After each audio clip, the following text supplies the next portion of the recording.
এই মাত্র শেষ হলো মাধ্যমিক ইতিহাস পরীক্ষা 2024। আমরা প্রশ্নপত্র দেখব, আর এবারও প্রতি বছরের মতো 100% সম্রাট এক্সক্লুসিভ ইতিহাস বই থেকে কমন আছে, সেটার প্রমাণও দেখিয়ে দেবে একদম অথবা সহ। 100% কি, সব প্রশ্নই কমন। উপেন্দ্রনাথ ব্রহ্মচারী যুক্ত ছিলেন, উত্তর হবে বিজ্ঞান প্রযুক্তি চিকিৎসার ইতিহাসের সঙ্গে। আর নদিয়া কাহিনী এটা লিখেছেন, উত্তর হবে কুমুদনাথ মল্লিক, এই উত্তরটা। কাউন্সিল অফ এডুকেশন গঠিত হয় 1842 খ্রিস্টাব্দে, অপশন ঘ। চলে যাব পরের পৃষ্ঠাতে। গৌরমোহন বিদ্যালঙ্কার রচিত স্ত্রী শিক্ষা বিধায়ক এটা প্রকাশিত হয়। পরের প্রশ্ন, কলকাতা বিশ্ববিদ্যালয়ে প্রথম ভারতীয় বা বাঙালি যাই বলো না কেন উপাচার্য গুরুদাস বন্দ্যোপাধ্যায়। পরের প্রশ্ন, ঔপনিবেশিক অরণ্য আইনের বিরুদ্ধে সংগঠিত প্রথম আদিবাসী বিদ্রোহ এটা কিন্তু হবে মুন্ডা বিদ্রোহ। তোমাদের জন্য এই উত্তরপত্র সমাধান করে দিয়েছেন সম্রাট এক্সক্লুসিভ সাজেশন বইয়ের লেখক সুহিত চক্রবর্তী স্যার। আমরা পরপর উত্তরগুলো তোমাদের নির্ভুলভাবে বলে দেওয়ার চেষ্টা করছি। নীল বিদ্রোহের বিরুদ্ধে আর কি দুজন উল্লেখযোগ্য নেতা দিগম্বর বিশ্বাস আর বিষ্ণুচরণ বিশ্বাস চৌগাছা গ্রামে বাস করতেন। এটি কোন জেলায়? এটা হবে নদিয়া জেলায়। তো নদিয়া জেলা থেকে যে সমস্ত বন্ধুরা আমাদের ভিডিও দেখছো অবশ্যই কমেন্টে জানিও। ব্রিটিশ পার্লামেন্টকে উন্নততর ভারত শাসন আইন পাশ হয়েছিল। এই আইনটা 2রা আগস্ট 1858। ভারতের প্রথম রাজনৈতিক প্রতিষ্ঠান বঙ্গভাষা প্রকাশিকা সভা। নবগোপাল মিত্র হিন্দুমলয়ের কি ছিলেন? উত্তর হবে সহ সম্পাদক। বসু বিজ্ঞান মন্দিরের প্রতিষ্ঠাতা জগদীশ বসু কিন্তু জীববিদ্যার অধ্যাপক ছিলেন না, তিনি ছিলেন পদার্থবিদ্যার অধ্যাপক, পদার্থবিদ্যা। চলে যাব পরের পৃষ্ঠাতে। বাংলা ভাষায় প্রথম সচিত্র পুস্তক প্রকাশ করেন গঙ্গাকিশোর ভট্টাচার্য। সর্বভারতীয় কিষাণ সভার প্রথম সভাপতি ছিলেন স্বামী সহজানন্দ। কৃষক আন্দোলনে মতিলাল তেজওয়াত নেতৃত্ব দিয়েছিলেন কোথায়? রাজস্থানে। গিরনি কামগড় ইউনিয়ন প্রতিষ্ঠিত হয়েছিল 1928 খ্রিস্টাব্দে। ভারত ছাড়ো আন্দোলনে ভোগেশ্বরী ফুকননি শহীদ হয়েছিলেন পাঞ্জাবে।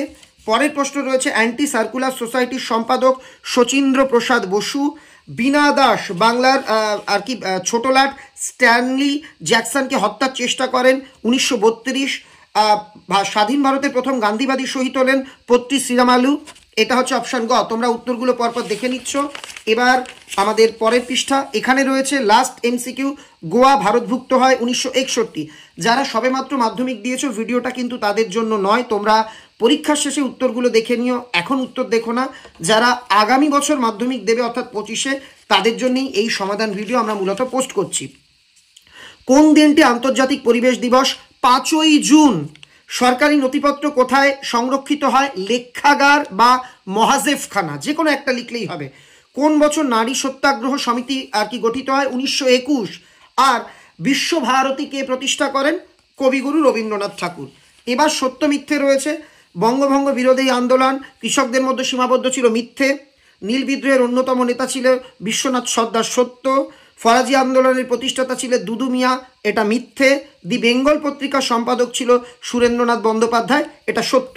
এবার স্তম্ভ মেলানো, লর্ড রিপন, এটা হবে 3 নাম্বার। এই যে এটার সঙ্গে হান্টার কমিশন।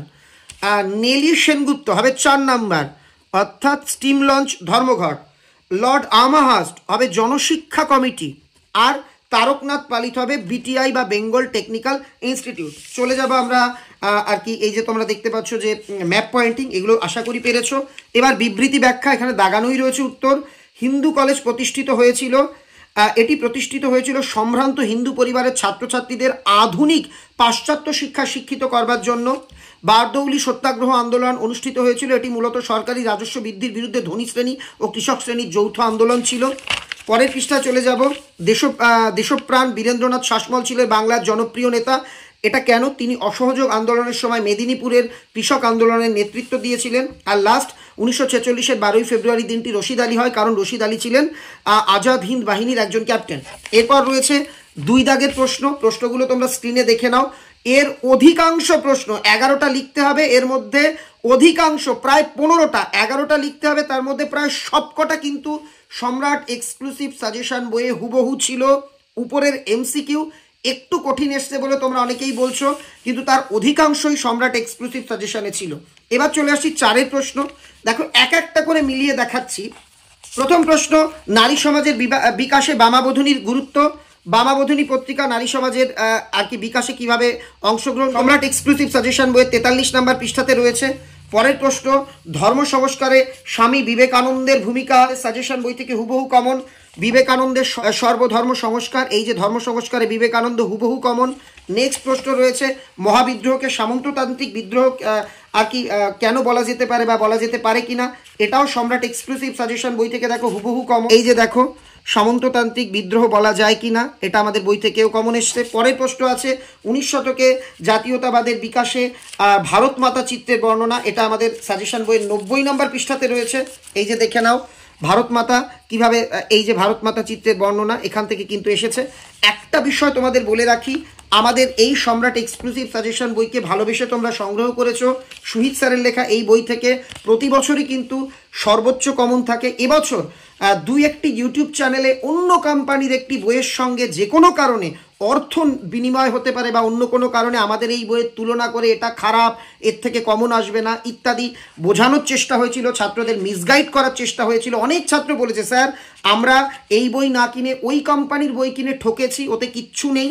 আজকে কিন্তু সেই সমস্ত ইউটিউবারদের মুখের ওপর একটা সপাটে থাপ্পড় মারলো সম্রাট এক্সক্লুসিভ। আমরা প্রমাণ করে দিলাম বাংলার হাজার হাজার ছাত্রছাত্রীরা কেন এই বইকে সেরা বলে এবং কেন প্রতি বছর এই বই সর্বোচ্চ হারে ছাত্রছাত্রীদের সাহায্য করে। এবার হচ্ছে একা আন্দোলনের আর কি একটা সমালোচনামূলক বিবরণ বা এটা টিকাও বলা যেতে পারে। এটাই দেখো, একা আন্দোলন আমাদের বইয়ে এটা ছিল হচ্ছে 129। এই দেখো, প্রত্যেকটার পাশে আমি পেজ নাম্বার দিয়ে দিয়েছি।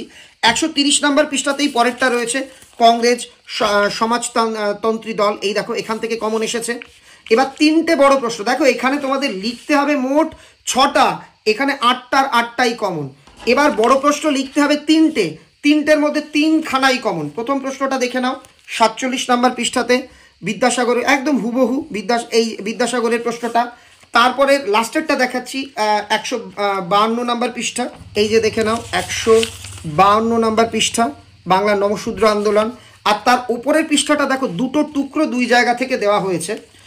একটা হচ্ছে 81 নম্বর পৃষ্ঠাতে, এই যে 19 শতককে সভা সমিতির যুগ বলা হয় কেন বা সভা সমিতির যুগ বলতে কি বোঝো, এটা এখান থেকে এসছে।